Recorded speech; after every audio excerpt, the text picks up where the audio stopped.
최근 일본의 주요 언론사에서 흥미로운 칼럼이 발표되었습니다.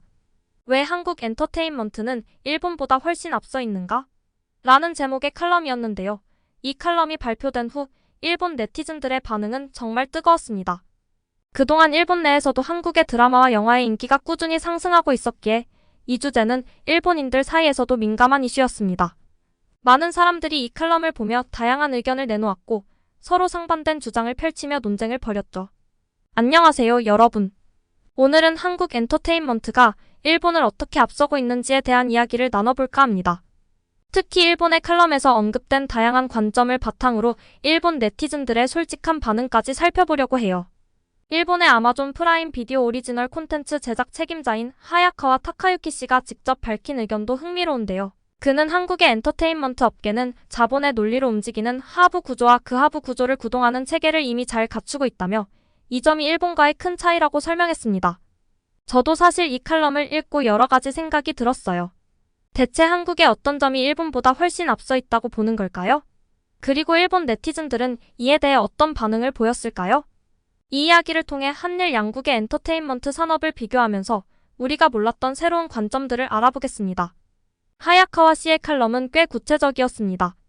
그는 한국의 엔터테인먼트 산업이 어떻게 빠르게 발전할 수 있었는지를 설명하며 한국 드라마 제작사의 수를 구체적으로 언급했습니다. 놀랍게도 현재 서울에는 150개 이상의 드라마 제작사가 있지만 일본에는 10개 정도밖에 없다고 지적했습니다. 그는 이를 두고 한국은 이미 할리우드형의 국내 시장을 형성했다고 평가했어요. 이 수치만 보더라도 두 나라의 엔터테인먼트 생태계에 얼마나 큰 차이가 있는지 알 수 있죠. 과거 한국과 일본의 엔터테인먼트 시장을 비교해보면 2000년대 초반까지만 해도 일본 드라마와 J-팝이 아시아 시장에서 독보적인 위치를 차지하고 있었습니다. 당시 일본 드라마는 한 지붕 아래, 롱 베케이션 같은 작품들이 아시아 전역에서 인기를 끌었고 J-POP 역시 하마사키 아유미, 아무로 나미의 같은 아티스트가 큰 사랑을 받았습니다. 하지만 한국은 겨울 연가의 성공을 시작으로 일본의 영향을 받던 엔터테인먼트 시장에서 점차 독립적인 정체성을 갖춰가기 시작했습니다. 특히 드라마 제작에 있어 한국은 일찍이 할리우드의 제작 방식을 벤치마킹하여 다수의 각본가와 협력하고 고퀄리티의 세트와 CG 기술을 도입하는 등 점진적인 변화를 시도해왔습니다. 그런데 더 흥미로운 부분은 한국에서는 한 명의 각본가가 모든 걸 책임지는 것이 아니라 여러 각본가가 한 작품을 공동으로 집필한다는 점이에요. 이로 인해 각본의 질이 꾸준히 향상되며 다양한 시각과 아이디어가 반영되는 구조가 갖춰진 것이죠. 반대로 일본은 여전히 한 명의 각본가가 모든 책임을 지는 시스템이 뿌리 깊게 자리 잡고 있어 혁신이 더디다고 지적했습니다. 일본 내에서는 이러한 칼럼에 대해 여러 반응이 있었습니다. 댓글창을 보면 크게 두 가지로 나뉘는데요. 일부는 왜 한국을 이렇게 높이 평가하느냐며 반발하기도 했고 또 다른 일부는 일본은 이제 자성해야 한다며 비판적인 입장을 보였습니다. 한 네티즌은 결국 일본은 모든 업종에서 일본병을 겪고 있다며 기득권 세력이 변화를 막아 이노베이션이 일어나지 않는다고 꼬집었죠. 또 다른 네티즌은 일본은 여전히 과거의 방식에 얽매여 발전하지 못하고 있다고 비판하기도 했어요. 그렇다면 한국은 어떻게 이런 발전을 이뤄낸 걸까요? 여기에는 한국 정부의 지원과 시장의 변화가 큰 역할을 했습니다. 실제로 한국에서는 2010년대 초반부터 드라마 산업에 대한 투자가 급격히 늘어났고 글로벌 시장을 목표로 콘텐츠 제작을 시작했어요. 특히 넷플릭스와 같은 OTT 플랫폼의 등장으로 한국 드라마는 국경을 넘어 전 세계 시청자들과 만날 수 있었죠. 이는 일본과 큰 대조를 이루며 양국 엔터테인먼트 시장의 방향성 차이를 보여주는 중요한 지점입니다. 한국 정부는 2010년대 초반부터 문화 콘텐츠의 중요성을 인지하고 다양한 지원 정책을 시행해왔습니다. 한국콘텐츠진흥원을 통해 드라마와 영화 제작을 위한 펀드를 조성하고 중소 제작사들이 글로벌 시장을 겨냥한 콘텐츠를 제작할 수 있도록 인프라를 강화했습니다. 이와 함께 한류의 확산을 위한 국제 마케팅 지원도 적극적으로 이루어졌습니다. 이를 통해 한국은 독립적인 제작사가 늘어나고 글로벌 경쟁력을 갖춘 콘텐츠를 생산하는 데 박차를 가할 수 있었습니다. 그러나 이와 대조적으로 일본은 기존의 전통적 제작 방식을 고수하고 있어 글로벌 시장에서 경쟁력을 갖추지 못하고 있죠. 넷플릭스 오리지널 시리즈인 오징어 게임의 성공은 한국 콘텐츠의 글로벌 도약을 상징하는 대표적인 사례입니다. 이 드라마는 출시 직후 94개국에서 넷플릭스 1위를 기록하며 전 세계적인 열풍을 일으켰습니다. 오징어 게임의 성공 비결은 뛰어난 각본과 연출, 그리고 심도 있는 사회적 메시지 전달에 있었습니다. 이는 한국의 기존 드라마가 주로 멜로나 로맨스에 국한되었던 것을 넘어 장르의 확장과 실험적 시도를 통해 새로운 트렌드를 만들어냈다는 점에서 높게 평가받았습니다. 또 다른 사례로 사랑의 불시착은 감성적이면서도 드라마틱한 서사로 세계 시청자들의 마음을 사로잡았습니다. 특히 이 드라마는 한국의 분단 현실을 소재로 하면서도 보편적인 사랑 이야기를 통해 글로벌 시청자들에게 쉽게 공감대를 형성했습니다. 이처럼 한국 드라마는 단순한 트렌드를 넘어선 다양한 소재와 뛰어난 서사로 해외 시청자들에게 깊은 인상을 남기고 있습니다.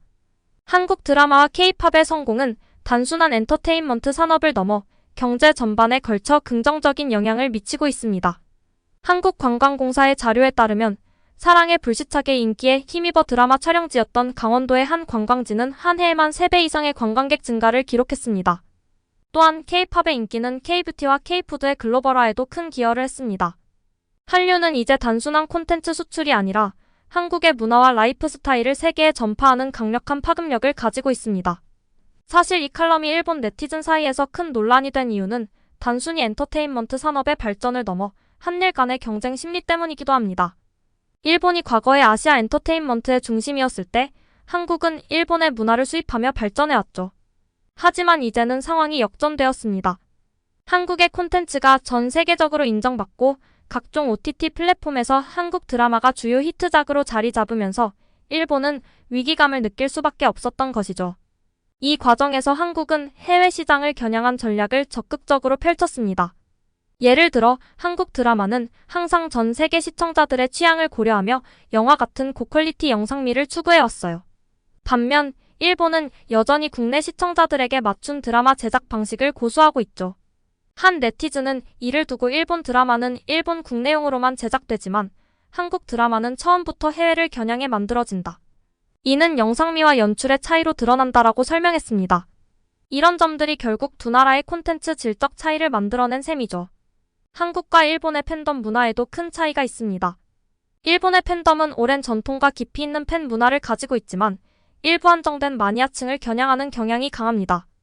반면 한국의 팬덤은 SNS와 다양한 글로벌 플랫폼을 통해 전 세계적으로 확산되고 있으며 팬들과의 쌍방향 소통을 적극적으로 활용해왔습니다.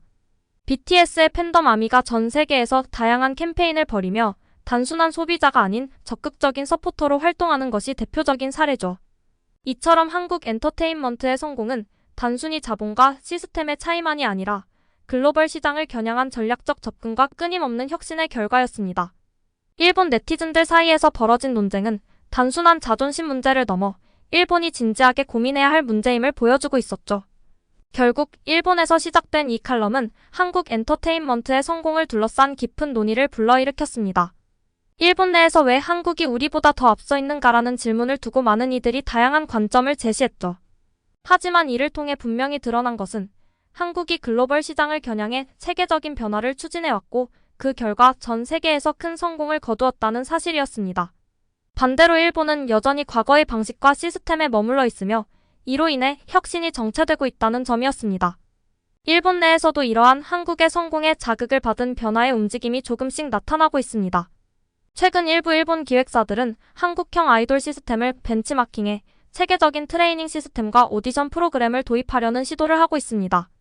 특히 XG와 같은 새로운 형태의 걸그룹이 등장해 한국의 K-팝 씬에서 활동하며 글로벌 시장을 겨냥하는 전략을 펼치고 있죠. 일본은 K-팝의 성공을 눈여겨보며 기존의 폐쇄적인 엔터테인먼트 산업 구조에서 벗어나려는 움직임을 보이고 있습니다. 한국의 엔터테인먼트 산업은 국내에서 성공하는 것에 그치지 않고 글로벌한 시각과 전략을 가지고 해외 시장에 도전했습니다. 특히 넷플릭스와 같은 글로벌 OTT 플랫폼과의 협력은 한국 드라마와 영화를 세계 시장에 알리는 데 중요한 역할을 했습니다. 이런 점이 일본과의 큰 차이점이었고 일본의 콘텐츠 업계가 고민해야 할 지점이기도 했습니다. 한 일본 네티즌은 한국의 성공은 결국 자본과 체계적인 접근이 만들어낸 결과라며 일본이 이를 따라가기 위해서는 기존의 시스템을 과감하게 개혁해야 한다고 지적했습니다. 그는 일본의 엔터테인먼트 업계가 여전히 과거의 성공에 안주하며 변화하려 하지 않는다. 변화하지 않으면 앞으로도 한국과의 격차는 점점 더 벌어질 것이라고 경고했어요. 이처럼 일본 내에서도 한국의 발전을 인정하고 이를 벤치마킹해야 한다는 목소리가 나오고 있었습니다. 한국 엔터테인먼트의 성공은 하루아침에 이루어진 것이 아니었습니다. 끊임없는 혁신과 전략적인 접근, 그리고 세계 시장을 겨냥한 도전이 있었기에 가능한 일이었죠. 이제 일본 또한 이 변화를 받아들이고 자신들의 강점을 살리며 새로운 혁신을 추구해야 할 때가 온 것 같습니다. 오늘 이야기 재미있으셨나요? 한국과 일본의 엔터테인먼트 산업을 비교하며 우리가 알지 못했던 양국의 차이를 살펴볼 수 있었던 시간이었는데요. 여러분도 이 주제에 대해 다양한 생각과 의견을 댓글로 남겨주시면 좋겠어요. 영상이 마음에 드셨다면 좋아요와 구독 부탁드리면서 다음에도 더욱 흥미로운 주제로 찾아뵙겠습니다. 감사합니다.